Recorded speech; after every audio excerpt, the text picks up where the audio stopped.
we had one time he called and threatened that he was going to blow up the whole building. I had my entire building that I worked at had to be on lockdown. Do you know how embarrassing that is? And yes, you're saying, and yes, you stayed with him.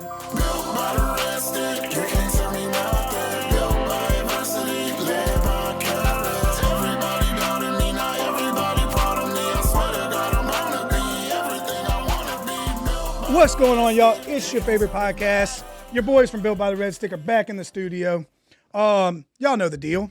Make sure to subscribe. Yes, Lord. Smash it. Smash it. Don't just Dude, you know what we about to start doing? What are we about to start? We about to start making these episodes only exclusive for subscribers and Patreon people. Yeah. Because all this freelancing, we ain't doing it no more. We ain't doing it. Like it, share, engage, follow us on all social medias. We got the new platform.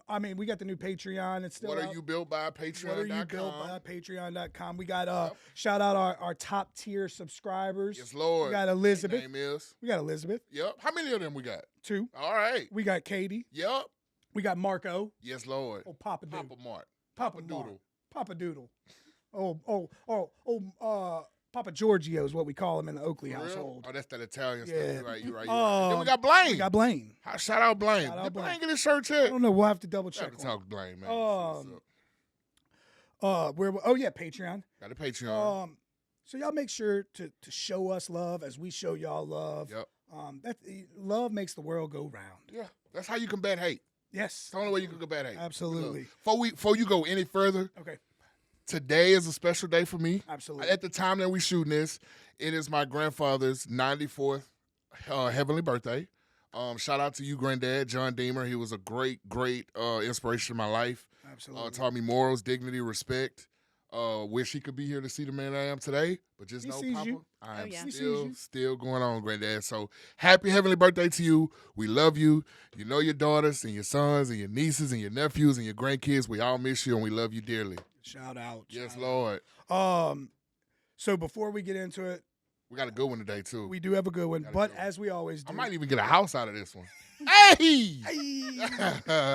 But let us get a quick word from our sponsor, and we will be right back to the intro. Every journey is different. For some, recovery means healing after a life-changing illness or injury. For others, it's overcoming depression, anxiety, trauma, addiction, or simply finding hope during life's hardest moments. At Intensive Specialty Hospital and Intensive Behavioral Health, they believe every person deserves to be treated with dignity, respect, compassion, and individualized care. Their multidisciplinary team of physicians, nurses, therapists, counselors, and specialists work together to treat the whole person, not just the diagnosis, helping patients heal physically, mentally, and most importantly, emotionally, while restoring independence, confidence, and quality of life. Like the stories you hear on this podcast, they understand that recovery isn't just about what you've been through, but it's about where you're going. Through expert medical care, behavioral health services, addiction recovery programs, rehabilitation, and ongoing support, they are committed, like us, to walking alongside every patient and every family with hope, encouragement, and excellence. Listen, you got commercial insurance, they can take you. You got a marketplace insurance, they can take you. State-funded Medicaid, they can take you. And Medicare, most importantly, they can take. If you or someone you love could benefit from specialized medical rehabilitation or behavioral health service, visit Intensive Specialty Hospital or Intensive Behavioral Health online to learn more. If you give them a call, tell them you heard it from your boys at Built by the Red Stick. We love y'all. And we're back. Just like that. Just like that. It's magic. It's like It's TV magic. Like for us, it's like 2 seconds. Right. But for them, it's like a minute. It's like a minute. It's crazy. It's like me. All right, we have a special one. Super special. You know, it's not a Built by the Red Stick first, It's not? but it's a Michael Built by the Red Stick first. You've had family. I have family. I now have family. You have family. Well, I have family. Because they was asking in the chat, do Mike have family?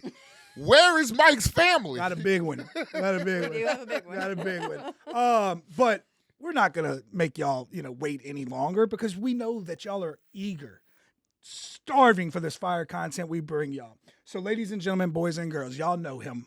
We know him. Y'all love him.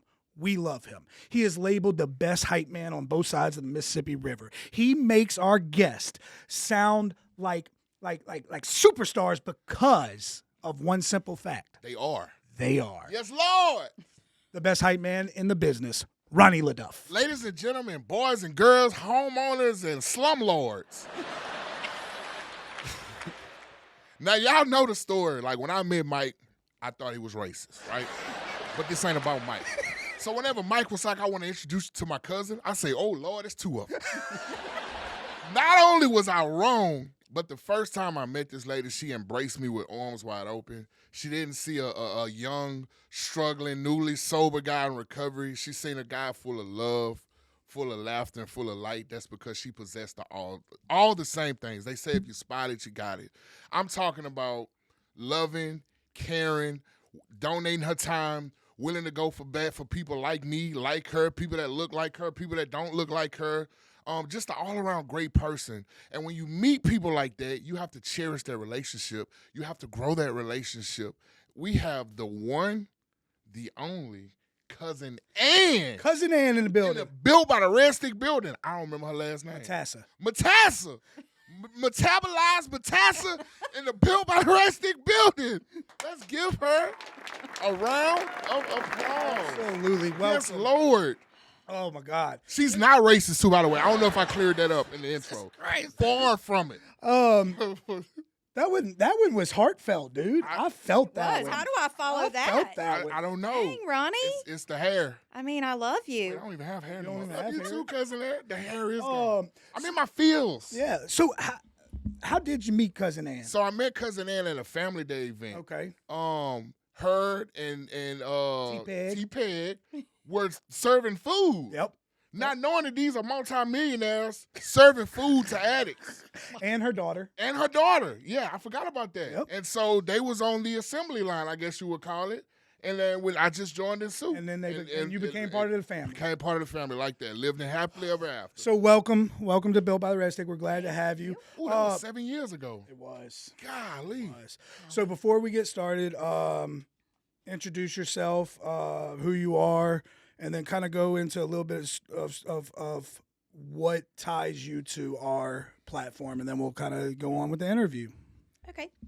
My name is Ann Matassa. I am Michael's first cousin. Our mothers are actually sisters. Look alike too. They do look alike and act alike too. And they all looking like Mama Ren more and more every day. They do. They all more every day. They all look like Mama. We have a big family, so obviously we are very close. And yes, I love and am so extremely proud of what Michael has done and Ronnie and what they've done and this platform that they have built. So it's a really big honor to be here and be asked to talk to you guys. I guess mainly we want to talk about overcoming adversity. Absolutely. And Lord knows I have had my share. So I don't know. I'm going to share this story because it's I don't know. It's not like a first memory, but it was like one of my first memories, and I hope it's okay. If not, we can edit it out. But it's like one of my first memories of like real life and like what like that the world isn't all good. I woke up at my house one day, and I was probably I don't know. I must have been like 8. I was young. Oh, how old are you? 36. Okay, and so I'm 54. So we are. Dang. I know. So we are 18 years apart, right? Yeah. So, yeah, because you're Todd's age, okay? So my oldest son's age. So we're 18 years apart. So you probably, if you were 8, that would have made me 26. So, That's yeah, your you were grandcousin. You're probably 7 or 8.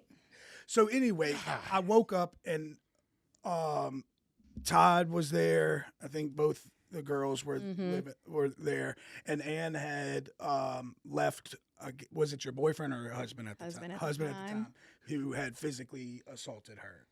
And so that was like my first of like real like, oh my God, because you know when you're a kid, like, right, everything's playful, right. It's like, oh my God, this is what the world. So obviously, just to highlight some of the things that we're going to talk about. Domestic abuse. So if you're triggered by domestic abuse, please, viewer discretion absolutely is advised, because we are going to talk about it, but we're also going to talk about the hope and the fight of overcoming it. And we do not condone it. Absolutely. Or support it in any matter at all. This is just a survivor that's getting a story out there to bring awareness to people who's currently been affected or have been affected to help with the struggles of the PTSD that comes along with that. 100%. So I think that's where we'll start. Obviously, we know each other, so I know the family you come from. And so kind of tell us about how you found yourself in that position. Okay. So, family that I come from, mom and dad are still married, still Absolutely. together, Heck yeah. have been together for 64 years That's too long. I'm sorry. with Shout one out- woman Shout out to y'all. Sorry, Kayla.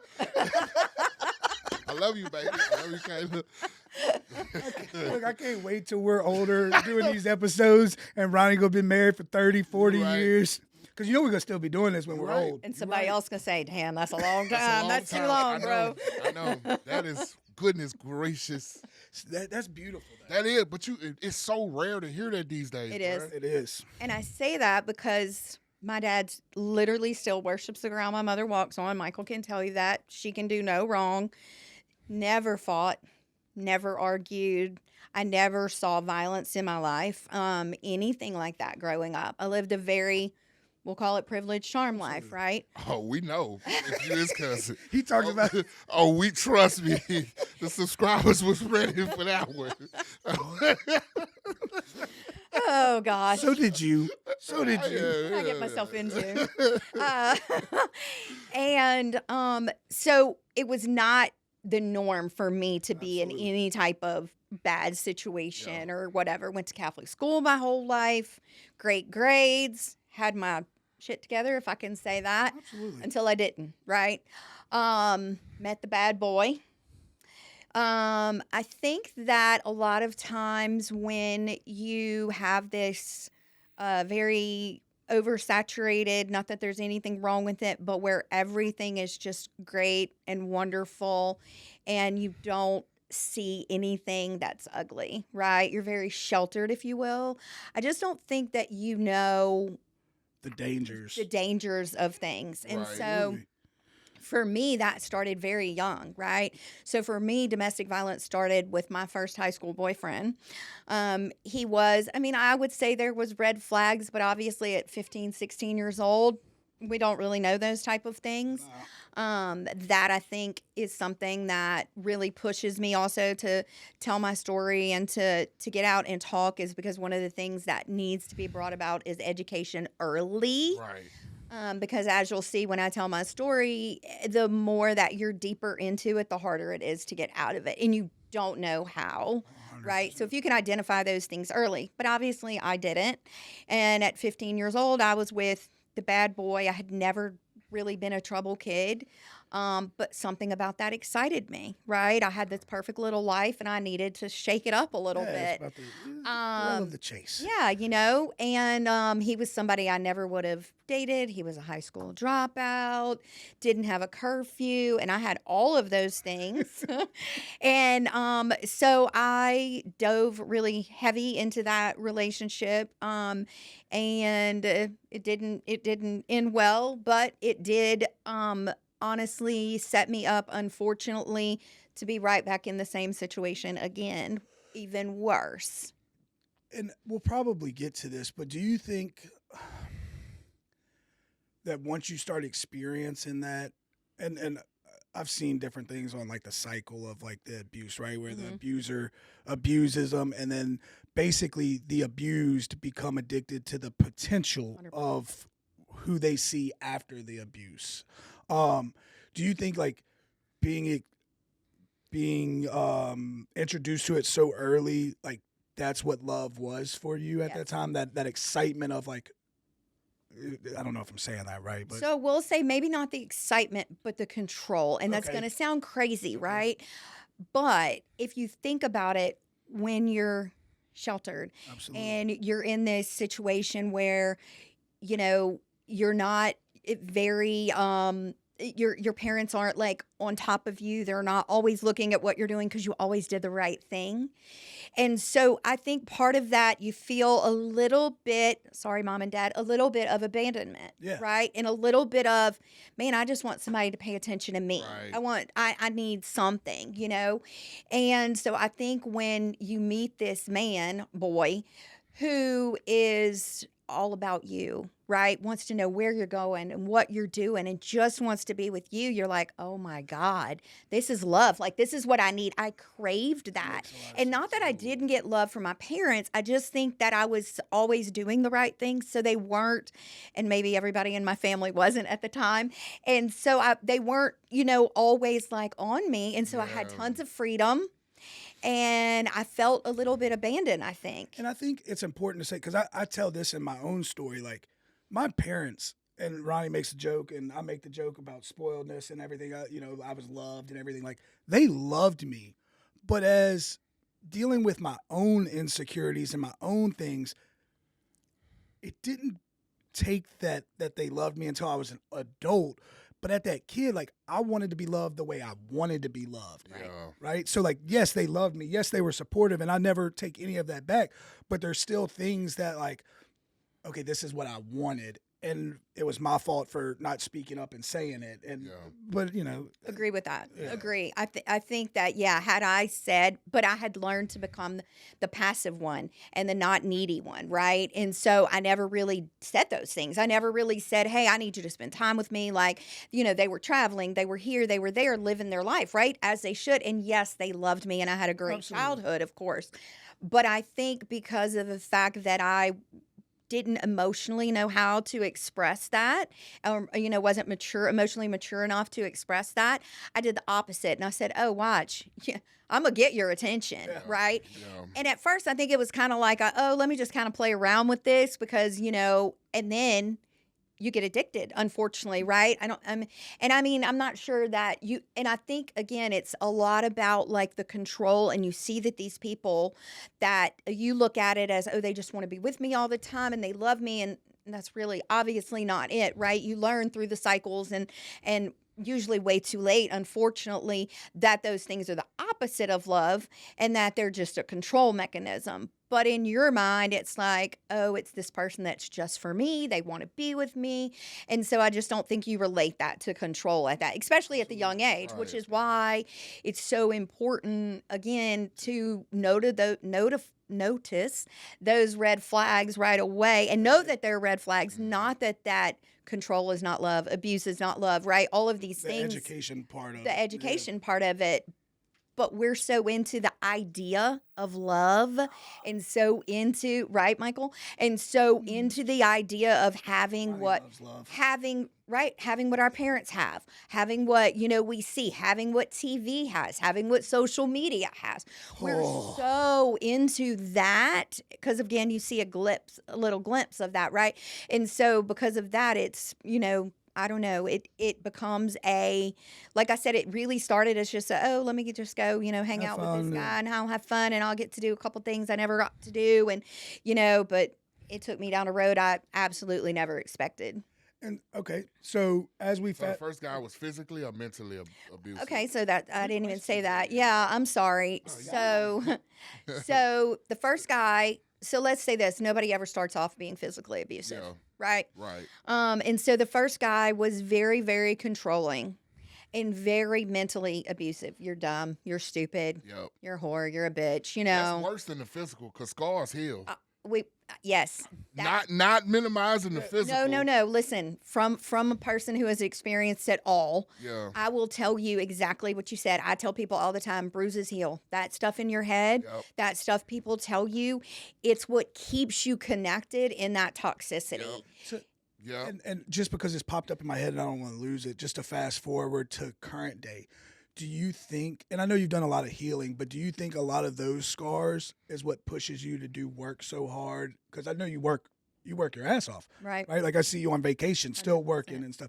Do you think, that still contributes, but also as a positive that pushed you to get to the position in life where you are successful? Both, right? So you will never ever be more disappointed in me than I am. You will never ever think that I didn't do something, like never. It will always, because in the back of my mind, I will forever be an 18-year-old girl being told that I'm not good enough, that I'm not enough, that I'm stupid, that I'm dumb, that I'll never amount to anything. Yeah. And so I have that, oh, watch me. Well, if you're watching this, look at her now. Yeah, you fumbled the bag. A big bag. Man, this could be your house you was getting that I'm finna get, sucker. Look at your kids. That's who you fumbled the bag Yes, on. Lord. Man, they some good kids. Absolutely. But I do think, yes, that shit never goes away. And you know this. I'm married to the most incredible man. We'll talk about that in a little bit. It took me a long, long time to get there. And he tells me every single day, I'm amazing. I'm wonderful. I'm all the things, things I don't even deserve, right? What a good man. But he is. But I will never, ever 100% feel those words. And that's sad. That's why I said what I said. Yeah. That's why I watch what I said. Because I could be, in the past, I could be verbally, like, assaultive, if that's a word. And, like, now that I see the effects that certain words have on my kids, I cringe at stuff that I used to do back in the day. Like, bro, words hurt. Absolutely. Like, a lot. Words hurt a lot. Yeah. Yeah. The word, like you said, bruises heal, they go away. I mean, there's still so many triggers. And look, I'm probably 20-something years removed from abuse, right? And it's literally there every day in the back of my mind, on my shoulder, being told you're not good enough, all the things. So, yeah, it pressures you. It makes you, again, say, hey, watch me. I'm going to go do this. Oh, you didn't think I could? Let me show you. But I think it's important to highlight that that happens after healing. Because so many people 100%. get stuck in it and they never heal, and they live by those words. So kudos to you for your journey, which we know is not easy, to heal from that, to get to where you can use it as a motivating factor instead of a depressive factor. Yeah. So just, as we go through, let's fast forward a little.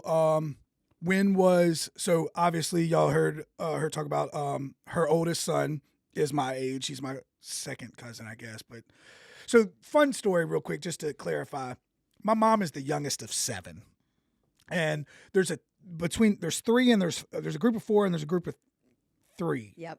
Okay. That's right. And there's a 10-year gap between that. And so I have cousins that when I was a child, like, she was Aunt Ann, not Cousin Ann, until I got an adult. Right. So her son was my cousin because we were the same age. But so anyway, just to clarify that. Papa had that real sperm, boy.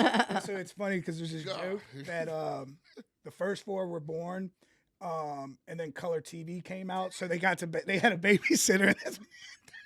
And then they had 3 more.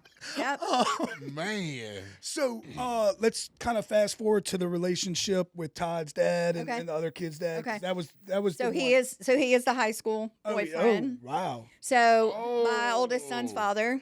Yes. So y'all, I don't mean to keep cutting y'all. So y'all was in it for a while. Yeah, you had a baby young. So I had him at 18. Okay. Yeah, so I had him at 18. So we met when we were 16. He was 17. He's older than me. And then so through high school, he couldn't go to dances, couldn't do all the things. Again, the whole control situation. In the interim, he became physically abusive. And I do not downplay this at all, but coming from all types of abuse, it was more of like a push or a shove here or there in the beginning, right? And so people don't understand that it's hard to identify abuse because, again, they don't just hit you or punch you all of a sudden, right? I turn all of a sudden. It's a gradual, very scary, slippery slope, if you will, like a drug, right? Absolutely. Or something like that. So when you in it, do you notice it getting worse and worse, or you just like in it so it all seems the same? So, I think you do, but I think my whole life I've been a people pleaser, part of the problem. And I think the other part of the problem is exactly what Michael said. You fall in love with the person that you want them to be. You fall in love with the person that you know they can be. But my dad told me a long time ago, and it's something I always tell other people when I counsel them or talk to them about abuse, is that it's a very, very hard, solid line for a man to cross to abuse a woman. But once he does it, it's very easy to tiptoe on and off of that line. I cannot fathom touching Kayla. Yeah. I mean, it's so, I don't know. I guess because I didn't grow up seeing it. But like she's saying though, like once you cross that line, like I think to relate it to something that like maybe, you know, our followers who maybe didn't experience that, but we have plenty that have, but Right. because I think drug use and domestic violence, especially on the female side, Definitely go hand in hand. run hand in hand. Yeah. But for us, right, like I think about the first time I used a needle, right? I grew up, I'm never using a needle. Yeah. I'm never using a needle. That first time using a needle was so anxiety ridden. But once I crossed that line, it was nothing. easy. Yeah. It was nothing.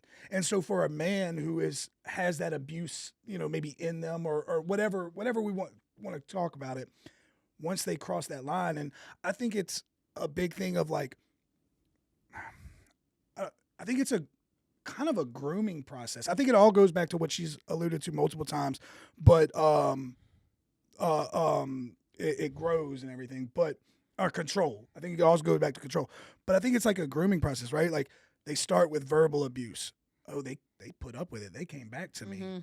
Then let me see how far I could push. Oh, I pushed them, and they did. They were mad, but they came back after my apology.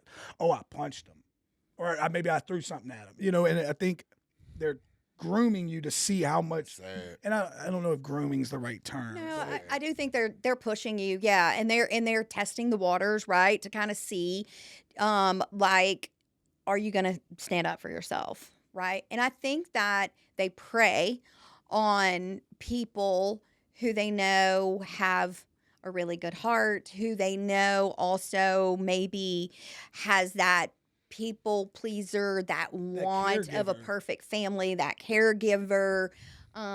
So because you want obviously to see past all of that, right? You want to see the good in people. Yeah. And so unfortunately, more oftentimes when you see the bad, you just kind of can turn a blind eye, right? And I mean, but people show you who they are. And I've learned that, and it's taken me years and years and years, you know, to learn that. But, and I think too, when you're younger, you're also very emotionally immature. And it's difficult to identify, hey, this person wants to hurt me, because nobody wants to think that of the people who love them, or they, I guess, think love them, right? And so, and then it becomes a toxic cycle. Absolutely. Right. So then the abuse grows. And then, you know, well, I didn't leave this time. Why would I leave this time? Well, maybe it's the last time. Oh, well, let me go to therapy. Well, let me go to anger management. Well, you know, maybe. And then you also have to understand that those abusers are narcissists, right? In the full form. So if you know anything about a narcissist, they're definitely blaming you. I was just looking, bro. This is that dude crazy. Keep going, cousin. He get it from his mama. I was just looking, bro. I couldn't look at you. It was just coincidence when she said narcissist. Oh, okay. Oh man. So, but you know, so narcissists are obviously everything is your fault. Absolutely. Yep. Right? And so I went through that relationship with, oh my God, if I wouldn't have said this, he wouldn't have done this. If I wouldn't have done that, he wouldn't have hit me. And if I wouldn't have, you know, asked him where he was for 3 days because he MIA'd, I don't have the right to do that because that caused him to do that. So I think we look at okay, what's wrong with me? But it's because a narcissist behind the scenes is drilling that shit in you. Yeah. They're constantly telling you it's your fault. You're breaking up this family. It's because you did this, because you're nagging and you're a bitch. And so I'm going to find this girl. And if you wouldn't do this, you know, and so everything is your fault. And then you just deeper and deeper and deeper into it. Then you have a kid. And then you're like, I got a child. Can't come right? from a broken home. I grew up in a same parent household. Like, What am I going to do? absolutely. What are people going to say? Yeah. Oh my God, I already had a kid at 18. People talk shit. Now what am I going to do? Leave their baby? You know, it was just, you know, a constant of how am I going to look? What are people going to think? And all that kind of stuff. And so, I mean, eventually we parted ways, right? And when was that?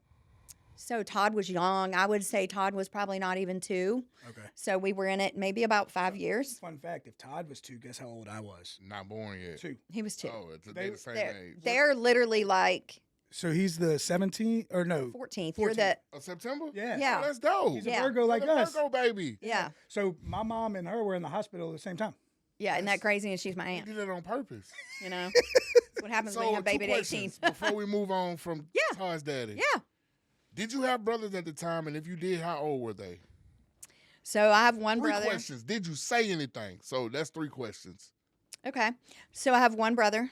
Okay. He's 4 years older than I am. Okay. We were not extremely close, and still we're just not as super close. And I will say that with David, what's his name, I didn't really say too much. I was embarrassed. I was young, and I think that people definitely knew. You know, my parents didn't like him. They clearly knew things were going on. No one really knew how bad that situation was. He did break my nose at some point. But you know, there's always excuses, right? It's crazy work. So hiding bruises and making excuses. If I ever write a book, that's what it's going to be titled. Hiding bruises and making excuses. That's a exclusive from Bill by the Rest. There you go. Yeah. Okay, so y'all break up, or y'all leave, and then we heal. No. We wish we healed. I know. We didn't do anything. We kind of entered a little bit of a party phase. Nothing crazy, but didn't heal. And so you're probably 20 at this time? Mm-hmm. Yeah. So. Mm-hmm. Did you grieve that relationship? So, yeah, I did. But I think also I knew that wasn't my forever relationship, if that makes sense. I know that sounds kind of silly. I had a baby with him and all the things. But I think I knew deep down that, like, it wasn't right. It wasn't. And so I knew that, right, in this first relationship. I knew that, like, this was not what I wanted to live in. I knew it was not what I wanted to be. And so I grieved it a little bit, I think, for my son, right? Yeah. Absolutely. But also he wasn't the best father figure at all either. However, I think grieve that for him, right? Yeah. And I think a lot of mine was so much embarrassment. I have always been and still am to this day, hence nervous as hell about this podcast, worried about what other people think. And I wish that people pleaser part of me would go away, because it gets me in some hard spots, you know? But anyway, so I think I grieved it, but I also knew, like, it really wasn't going to be my forever. I needed to move on and, you know, see what else was out there. Well, that's good, because I was hoping you ain't going to say you went through a phase where it was like, what could I have done different? Or if only I would have changed this, we'll still be together. Well, I think she went through that phase while the abuse was going on. And I think right away after you do go through that, and then I think it's kind of like, okay, well, I just need to kind of move on from that. And I was 20, and I had a baby, and I'd been in a relationship since I was 16. So I kind of was like, shit, I'm free. Let me party a little bit, because he had controlled me for so long, my friends, my everything, right? And so that was like, okay, let me just, like, have some freedom. Which, I mean, not to keep getting off, but I think that's also another, like, ploy of the abuser, is to isolate the victim. 100%. You'll hear Yeah. The next one. Whew. The next one, he was real good at that. Okay. That was definitely, isolation is definitely one of a narcissist and an abuser's way to remove you from normalcy, so that you believe that what you're living through is normal. Right? That's too much work. That's too much work. To be a narcissist? Yeah. Yeah. Well, yeah, but you're viewing this from a healthy person. That's Lynn true. is- That's I true. guess you're right. I just want to play 2K, bro. I ain't got time. I got time to do all that. Baby, go. Like, what? Here's the card. See you later. Yeah, like, Yeah. here you go. So we enter into the, when do we enter into the next relationship? I would say probably a couple years later, maybe 4. Okay. Right. And in the interim, there's a little dating here and there, nothing major. But this one, man. And this is the So- girls. This is Chance's and Jules Jules and and- yeah, Caitlin's. And so this one almost took me out. I won't lie. Physically and emotionally, mentally, pretty much every way. So this was a long term, about 20, 21 year type of situation. And he came in as the knight in shining armor that was going to solve all my problems, right? He came in as the sweet boy who Valentine's Day didn't have a Valentine. I'm bringing you roses. He was friends with a friend's boyfriend. That's how I met him. We lived in a house together with our 2 kids, which she had a kid, I had a kid. We lived in a house together, and he was always there because he was best friends with the boyfriend. Yep. And so I hated him at first. I was like, why are you always here? Like, what are you doing? He was younger than me. He was just not my type. You can probably vouch for that at all. I was like the, pretty boy kind of guy. He was not. So he was ugly. Well, Ugly little boy. he had longer hair. He wore Jinkos at the time. Like, it was just not my vibe at all. Probably. Maybe. He smoked weed. I didn't do any of that kind of stuff. It was just a really kind of different world for me. But he knew all the things to say, all the things to do. Bible says, be careful of wolves in sheep clothing. 100%. And I think he preyed on that. I was a single mama. I didn't want to be by myself. I really wanted to love somebody long term, that type of thing. And he preyed on that, I think. And just as an interlude joke, shame on our parents for showing us what love could be and giving us this false. No, It's their fault. It really is. My dad always says, I mean, damn, Ann, you're supposed to marry somebody like your daddy. What in the hell happened? I'm like, Dad, I don't know. Okay, I don't know. Not sure what happened there, but so that relationship was a little more verbal, probably a little quicker, right? And so I was familiar. I'd been there, and I would break up. And then I would get back together. And he would woo me and all the things and tell me all the things. And, of course, it didn't help that he had bonded with my kid. Yeah. So then my kid's like, well, why isn't he here? And where'd he go? And all this, that type of thing. And I just, I don't know. I just really got stuck. Absolutely. And then it became insanely physically abusive.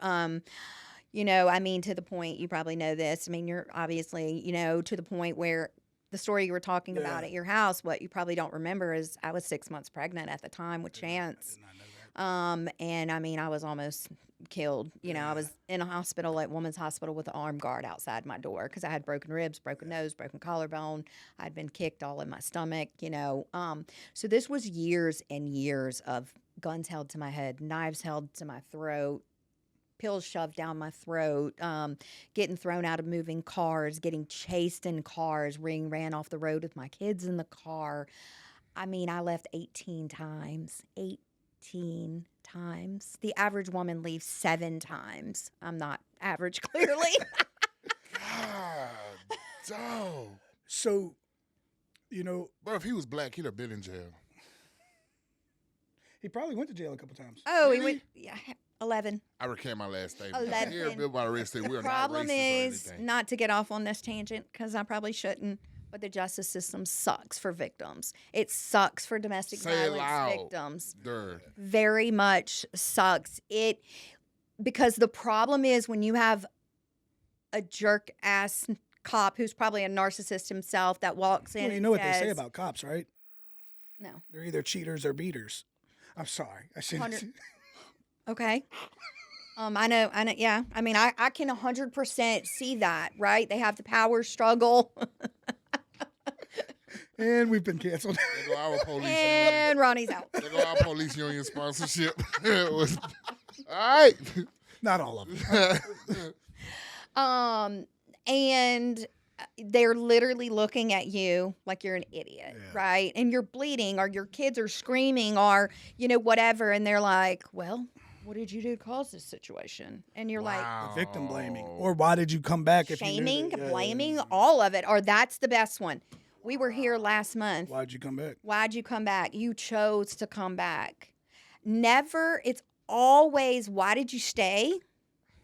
Why did you go back? It's never, why did he do it? No. It's never, why are you doing these things, right? And so it leads to where women don't want to pick up the phone and call because they're judged and they're blamed. And you're already feel like terrible.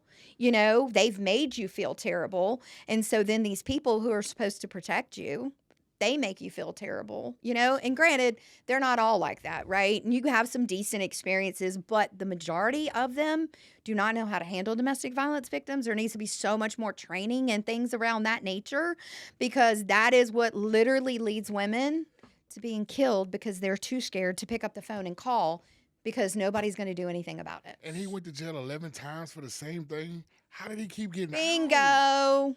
So, Bingo. So this is obviously probably The 80s? early 2000s. Oh, shit, my bad. So let's see. I said the 80s. Joel. So Chances born in 2001, Okay. right? So 2000. Mm-hmm. Do you, Late 90s, like, early 2000s. Do you think there has, obviously it's not where it probably needs to be, but do you think there has been reform from there to now? Well, yeah, because nobody going to jail 11 times for domestic abuse I right don't now. know about getting that. out. Seriously? Probably not now. And you know why? Because unfortunately too many women have died. Yeah. Unfortunately. Well, before then we they did passed any, the before we habitual- did anything about it, right? Then they passed the habitual offender law, whereas any charge you get 3 times, that's an automatic life sentence. That is true. Now, I will say he probably went to jail for, he had multiple DWIs. He had drug arrest. But you he was had- beat every time from what you just said, Yeah, but- hit by cars, ran off the road. You know, I mean, how many people have we had, and how much have you done in the justice system to know that it's? This ain't my story. I get it, but Statutes of limitation. Hey, I did never I'm not break saying the law. I'm No, not, joking. Go but I'm ahead. talking about you. You're aware that the justice system needs reform, or even drug 100%. charges. Yeah, and stuff like that. 100%. So like, yeah. the justice system's not always. But this is different. But there's always ways around it. I know people who have 4 DWIs, and their 4th DWI is still classified as their first DWI. Right. Yep. Yeah, a lot of Yep. that is who you know, Yep. right? The way they and write up the charge and all that kind of stuff. a lot of that, right? Who the police officer is, how he writes up the charge. Does he have a mark on him? Oh, well, then that's joint, right? Just because you were defending yourself because he's, 5'11" and you're 5'2", and, you're defending yourself by pushing him and, And so, I mean, but I think it's come a long way. I think it's had to come along. It's had to come a long way. But it's not far enough. It's not. Yeah. So, obviously, with time restraints, I want to make sure we get a lot of good stuff, and I want to make sure we get to the positive stuff. So let's kind of drift from, I don't want to just close the door on that because I think it's left open. But so that's 21 years. 3 kids. 3 kids. What is your exit point? Like, how did you get to that point where you were strong enough to exit? So I want to highlight that. I'll be truly transparent. The father of Todd said, here's the deal.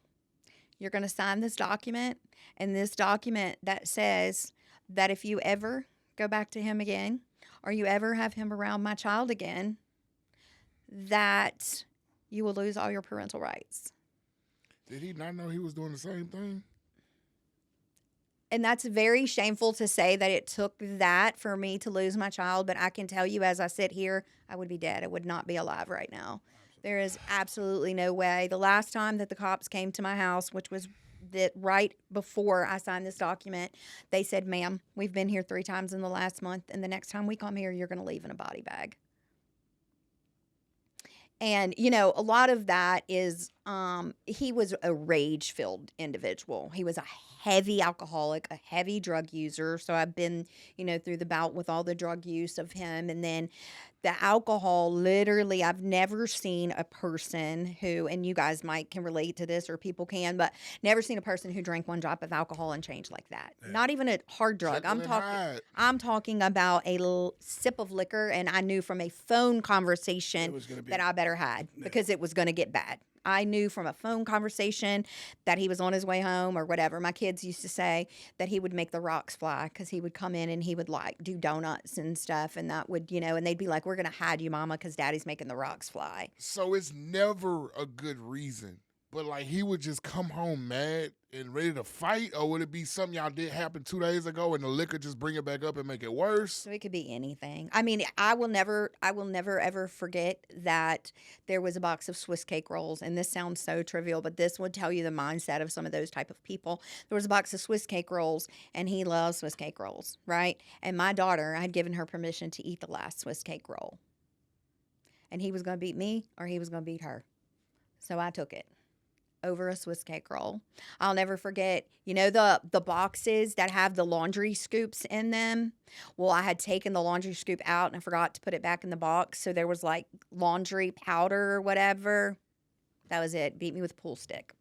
I mean, it was anything. It was just anything. He was just an insanely rage-filled individual. Boy. You know, there were good times, right? Because you Ain't no good time. You stay because of those little glimpses of good times. But here's what I tell people all the time too. When I talk to people who are in it or whatever, I tell them when the highs, you're staying for the highs, right? You're staying for the good times on like the roller coaster. You're staying for the highs. But eventually those lows come way quicker than those highs. And I know you're looking at it that way, but I wanna and this is why I really am happy about having this. You know, this is like the first like DV domestic violence episode that we've had. And dove this deep The in the correlation to the drug use is very similar. I can see it. I can see it. Like, I can see it. How many times where was the high not worth what you were going to experience as the low, but you still stayed? Yep. Yeah. When she was talking about the abuse and everything, I correlated that with the drug. Like we get being an addicted to abuser. the potential of that Yep. first high, Yep.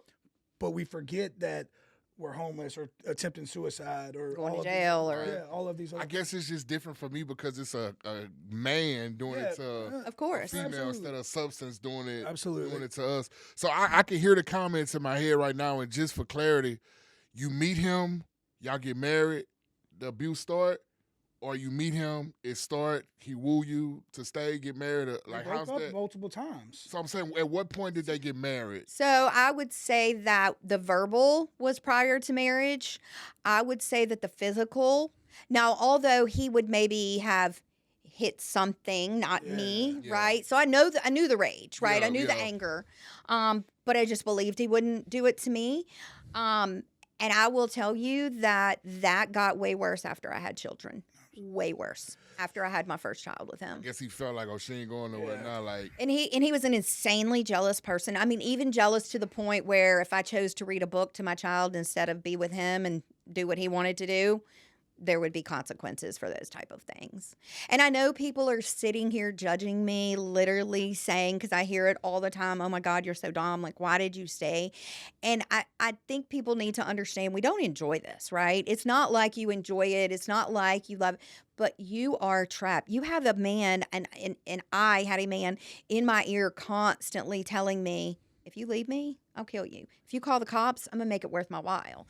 If you go here, I'm going to jail again because I'm gonna kill your ass. no choice but to believe. And also, well, he did he was a ticking time bomb waiting to explode, right? And so it was like he showed me everything. So I believe those things. I mean, they were there were threats to kill my children. There were threats to kill my family. There were threats to, I mean, I can't tell you how many jobs he lost for me. He would call. He would say crazy things.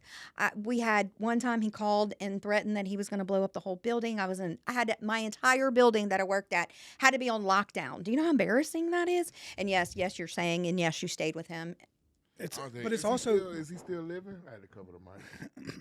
Think they heard me? it's also 2 years ago, he was still beating women. He got arrested in Vegas for domestic violence by strangulation. People don't change. But it's also like I want to highlight this point because it's important to because we want to actually highlight like the hope aspect and like what she's doing of Right. bringing awareness to this. It's also the importance because I've seen it happen. I mean, we've worked in treatment for a decade, almost a decade. Like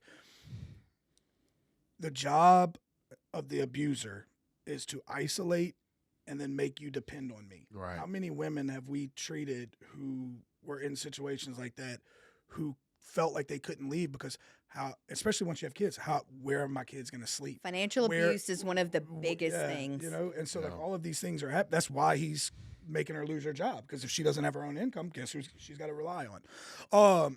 Kayla, that was not my plan. I swear. To God. I genuinely just wanted you to be happy and have more time to. You ain't got. So Lord, without diving, because I I don't want you to tell their story, but obviously at the time of separation you have 4 kids. One of them's a little bit older, 3 of them are, one of them's probably when did you leave? How old was Chance when you left? Oh, he was young. He was probably 4. So 5. he's 4. So especially for the older ones, what kind of psychological effect did they have? So the oldest, obviously, right, had been through a little bit of that as his childhood with his own father, then went straight into this relationship with me with a stepfather, if you will, which was way worse than his own father. And he suffered greatly, obviously. He unfortunately could not deal with those emotions and those feelings, and he became an addict. It was a very long road, as you know. He's killing it now. He is absolutely killing it. So incredibly proud of him. Made you a grandma? He did. Made me a grandma 3 times over. Yep. And, lives out of state, will forever live out of state because that's his comfort place. And I understand that. Tells his story, shares his story, all the things. But that was a very long road. Absolutely. He could have easily lost his life, obviously, either by jail or death, of course, to addiction. And I chose to send him across the country to a rehab center. In Idaho. He is and still lives there, right? And tells me pretty much all the time that it saved his life. So as to kind of highlight like the strength that you have, like as you're exiting this relationship and dealing with your son's addiction and your other kids and all of this, like how did you keep from going insane? God. That's it. Man. That's it. There is absolutely no other explanation, reason. And it's funny because, of course, I was like, okay, what kind of God is going to allow me to go through this type of situation and sit here and be abused and all of this kind of stuff? But God is the only one that's going to allow me to get out of it alive, right? And I attribute that to only to share my story, only to help other people hopefully not have to go through what I went through. But without him, I would have, there were many dark nights, many suicide ideations. Why do I need to be here? And had it not been for him and my children, yeah. So we might go a little longer. Are you okay with that? I'm always going longer. So I want to highlight, the great things that have happened. So you're now, of course, married to what I can assume is the man of your dreams, right? You found the man and everything. Took me a long time. But of course, God gave you a test with that. And so before we get to that, let's talk about the process of healing yourself enough to receive that love from a good man. Because so many people, that's a great question, don't get to that point because they're just battered with, this is what I deserve. 100%. Because I would probably assume that 20, 25, 26-year-old Ann doesn't believe that she deserves Nick. Especially with 4 kids, right? You're all the baggage and all the things. No, definitely. I definitely still probably don't think I deserve Nick. Nick is just one of the kindest, most genuine people on the planet who adore me and my kids. And obviously, he got to have his own with you. And he did. And then we have then he got to have his own, and she's a senior. Can you believe that? I can't. That's gonna be me, 50-something. It's insane. At Sarai graduation. Yeah.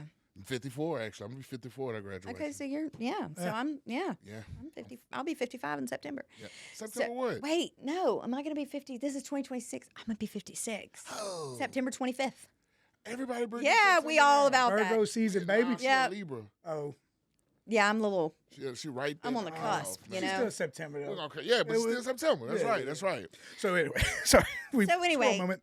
So, when I first met him, clearly I did not want a relationship. I hated men. I wanted nothing to do with men. I was like educated, had my own, thing going on. Didn't need one, to be honest, right? And so I just thought that wasn't for me. I'm gonna raise my kids, let them get older. Then if anything ever happens, Right. because I did not want to put my children through that again. And Because at that point, I can only imagine you're maybe thinking in your head like, my picker sucks. Oh, my picker's broken. It's beyond broken, and obviously I didn't trust my own judgment ever, and from all the isolation, I know we touched a little bit on that. Like I had lost so many friends and I mean, didn't have great relationships, honestly, with anyone at that time, family, anybody. It was very difficult. But through a lot of counseling this time and a lot of therapy and a lot of, research. I'm a studier. I love to read. And so I did lots and lots of self-help type of situation and learned a lot about the mechanisms of narcissist and abuse and what draws you to that and all those type of things. But I still wasn't ready, right? And he was ready way before I was. And I mean, literally the first time I met him, and he was, wanted to meet me. And I was like, he was younger than me, obviously. And it was very obvious that he was younger than me. And I was like, I'm going home to 4 kids. Like, you need to go find you a little 20-something-year-old blonde bombshell that like don't have no problems because that ain't me, And not ready for this. No, And I mean, when I tell you that it took a long time, I had to be friends first. I didn't let him meet my kids right away. Like it took a very long time, and he was steadily trying, And so there's this big joke because he was like, I'm going to break down that wall one day. And I'm like, you better have a hell of a big bulldozer.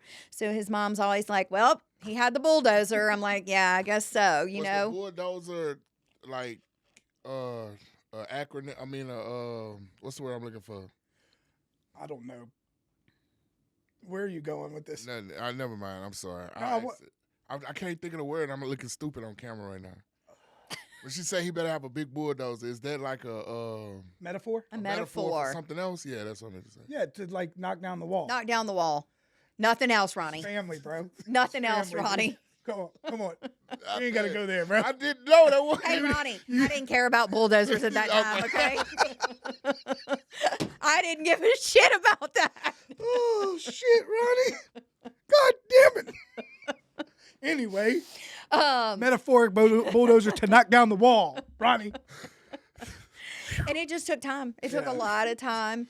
And even so, I mean, I can't tell you how many times, if you ever had him on here, he'd probably joke about it, how many times we would be doing great as far as like progressing a little bit in our relationship. You and would I take would a step back. and I would be like, oh yeah, I don't know about this. Yep. I'm not so sure about this. We can't, nope. Or I would pick in a fight or an argument, which that's not really who I am, but like, it was it was just self-sabotage for sure. Like, I don't deserve this. This is too good. Or I'd be like, you're really a serial killer, right? Like, I'm going to fucking see you on like 48 hours or some shit. Because I almost self-sabotage so many times. Yeah, because like, you don't too good to be true. Too good to be true. Yeah. You don't feel like it. So he finally breaks, and I'm sorry to rush through. No, just you're time. good. I know. So he finally breaks through. Y'all get married, and then God tests you again. Yeah. So I would say in September of 2015, life was about as good as it had ever been in my entire life. The kids were thriving, surviving. Nick and I were doing fantastic. We got married in 2011. We had a baby in 2009, his first. So then, we had a complete family, if you will. Life was fantastic until it wasn't. And one night I got a phone call. Nick was an operator in a chemical plant, and I got a phone call. And when I answered the call, he worked nights a lot of times, so it was not unusual for me to see hubby calling like on my phone in the middle of the night. So really didn't think anything of it. Picked up the phone, and all I heard was sirens and commotion and all kinds of things. And mind you, this plant that he worked in had caught on fire in April the April before, the September. And it was a very, very mild fire. Very, very few, things were really injured. One person was barely injured. But anyway. And so I think I automatically, just knowing the commotion that I heard on the other line, I said, Bae, and his friend was like, no, Ann, it's Jeremy. And I was like, what happened? And he said, there's been an explosion. And all I could really get out of my mouth was, is he alive? Right? And he said, yeah, but barely. And that really changed our entire life forever. And Nick was going to be life flighted, but he would have died before they could life flight him because the air med was 20 minutes away. He was burnt 80% of his body and was in a coma for 11 days. Every day they basically told me he probably wouldn't come out of the coma. He would not live. And the hardest thing for me was probably, how would I tell these kids who had the most terrible father on the planet that the one father that they were gifted might not live? It was hard for me to think about being without him, but it was so much harder for me to think about, we finally got this amazing man to love them and take care of them because, their father never was in their life after I left him. And he might not make it. So when all of that happens, and I mean, not only, like you said, like telling your kids why, God had, you had made it through all of this and then finally found this. Did your faith during that moment ever waver? Or yeah. I was pissed. Yeah. I was pissed. You got me through all these things. You put this great man in my life and you're going to take him from me. Just How a tease. freaking dare you? Right. Yeah. I did all these things. I lived for this. Yeah. I lived for this. And, I was angry. I was real angry. I probably hated God at that moment. I think once I got out of, I was in shock for multiple days. Anybody at the hospital can tell you I didn't know anything. And I think once, I didn't even know if he was going to live yet at that point, but I think once I got out of the shock and I realized that the only person that could save him was God, that even if I was pissed, right? Even if I was angry, that I could go to God and tell him that, right? And I think he understood that. Right. And boy, did I. I hit my knees and, told him exactly how I felt. Absolutely. And he lived.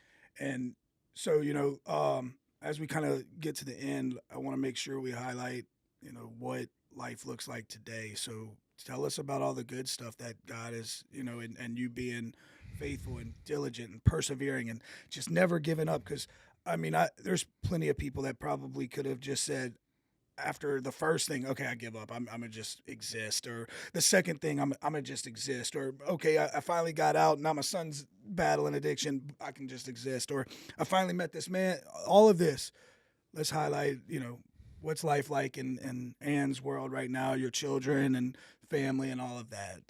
Family's great. Children are amazing. I'm very blessed. My kids are so great. Yeah, one just get married. Successful. Right? I got one that got married in November. She's pregnant. Oh, Breaking news. You knew that? I did not. How far along are we? Having a baby in December. Oh, my God. Oh, she there. We got one going to law school. We got one going to law school. I'm You taking set your him. retirement plan up. I love it. I'm taking him next week. It's gonna be Oh, real I hard love for it. me. I'm taking him 22 hours across the country to Arizona to law school. When did they get married in November? November 15th. Uh, Okay, November I was the 15th. 23rd. Okay, Yep. November 15th, and having a baby December 7th. Okay. So, And yeah, that's fifth grandchild, right? that'd be fifth grandchild. Todd has 3. Caitlin has 1. Caitlin has one. And- Yeah. Awesome. Yeah, so we got Todd, who's doing great in Idaho, 36, married, 3 kids. We got Jewel, nurse, What, he married, farming potatoes? now having a baby. What they do in Idaho? He lives in Coeur d'Alene, Idaho, which is like a little resort area of Idaho. It's Is it? absolutely gorgeous. He gonna It bring is- us out there? I've only seen pictures. It's you you've know, never bring us out been? I've never been. gotta You bring us out gotta there. go. Okay, let's Do they- go. do they It's so have- beautiful. Wait, no, I was making sure I had lotion on my hands. Do they have them out All there? are welcome, Ronnie. All are welcome. Oh. And then, Caitlin is doing well. She has a child fixing to be 8.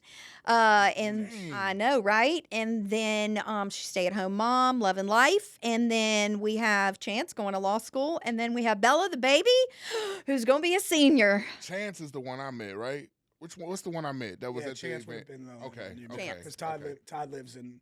Well, I he mean, out comes of the down here. daughters.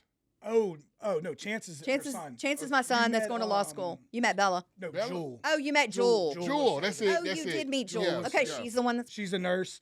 Who's She's a nurse. Pregnant. Yep. She's pregnant. She So just she got just married. got married. Just got married. Shout out, Jules. That's My right. girl. Yeah. Shit. And Mr. Nick should write a book called How to Love a Victim. That just came to my head. Oh, that's interesting. I don't know where that Such a came. good idea. I don't know where that came from. I bro. love It just- that. Can it we just save came that? to me. Yeah. So, and then, of course, to highlight what you do now, for all of the people, if you're out there and you're looking to buy a house, reach out to Ann at Movement Mortgage. Because I'm finna be doing it. But also, you're constantly, supporting women. You've constantly supported me in any of the, facilities that I've worked at and ventured and supported with not only your donations, but your time, family donations and everything. I didn't know this, but, the place that you were donating closed to, it closed down, but Right. you're always doing that. Obviously, you talked about it in the beginning, you had this loving heart.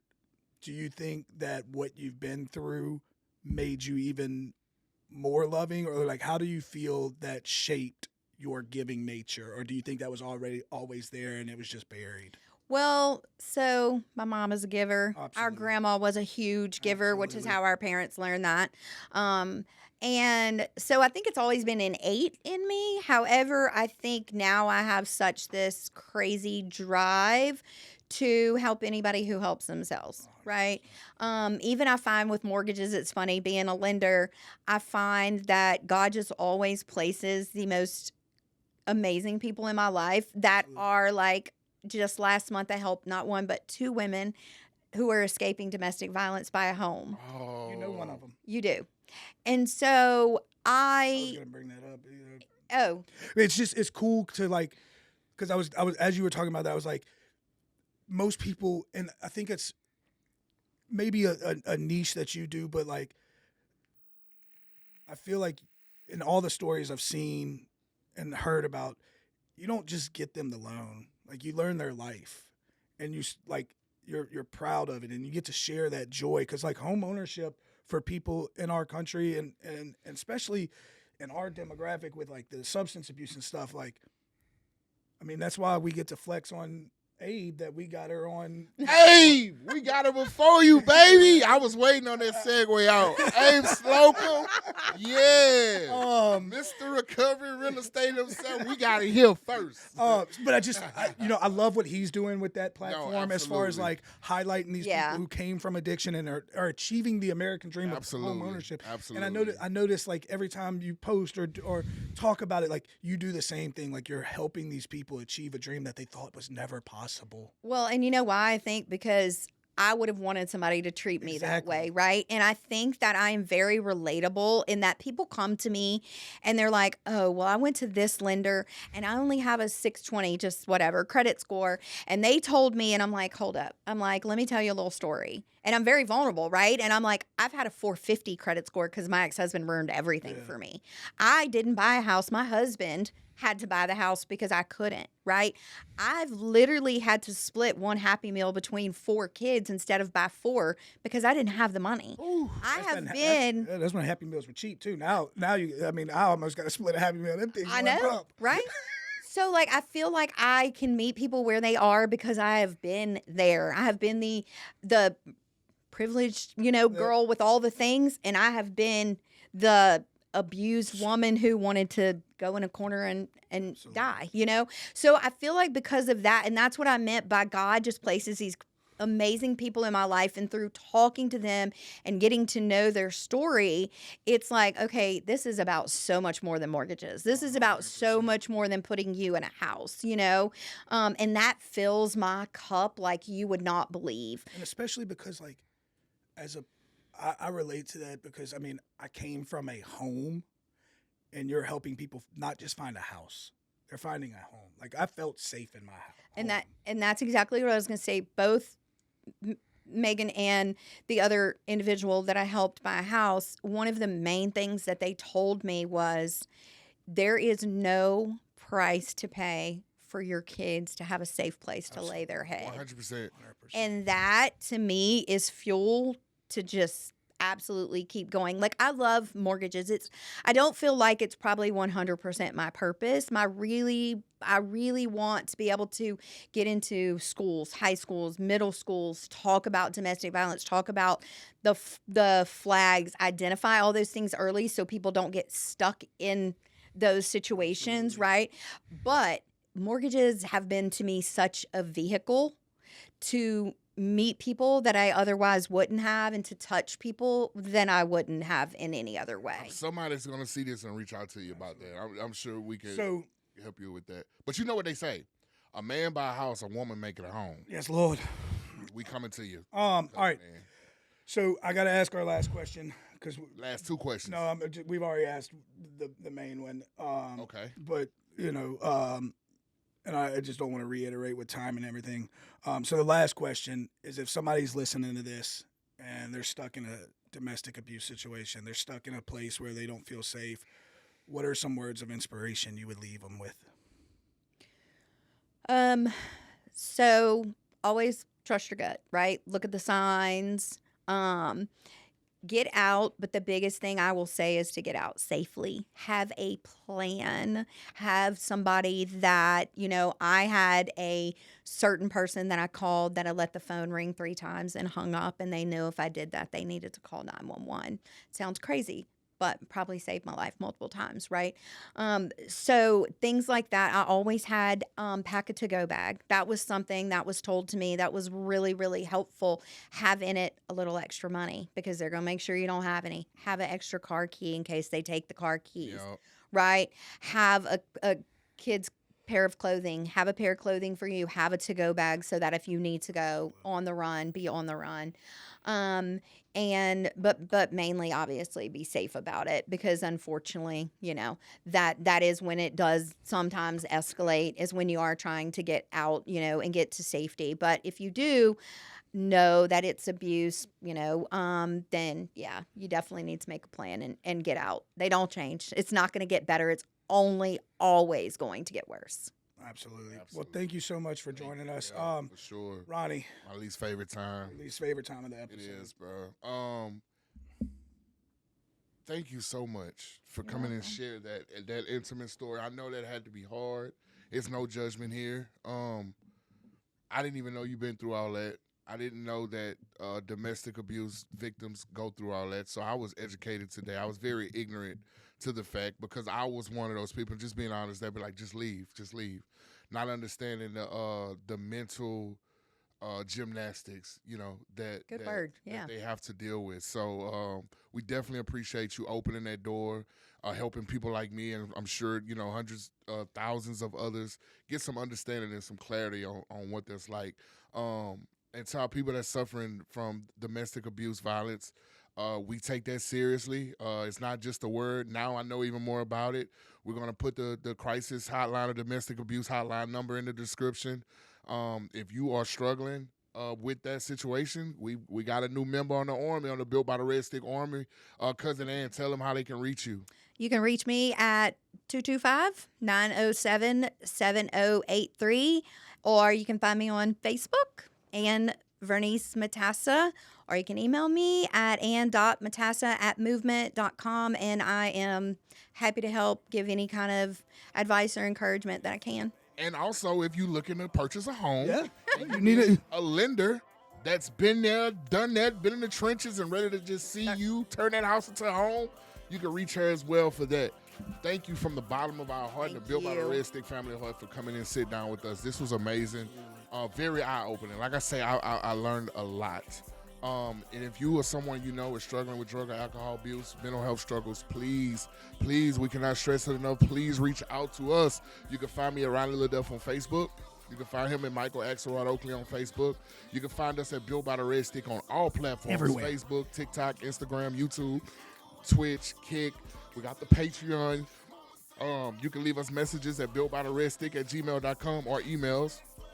You can leave us messages at our website at builtbytheredstick.com. Like we always say, allow us to love you until you can learn to love yourself. Yes, Lord. We are real people with real issues that really want to help you find a solution. Until then, we'll be back at the same time, at the same place, with the same producer. Built by the Red Stick. Built by adversity, led by courage. We love y'all. Built by the Red Stick, you can't tell me nothing. Built by adversity.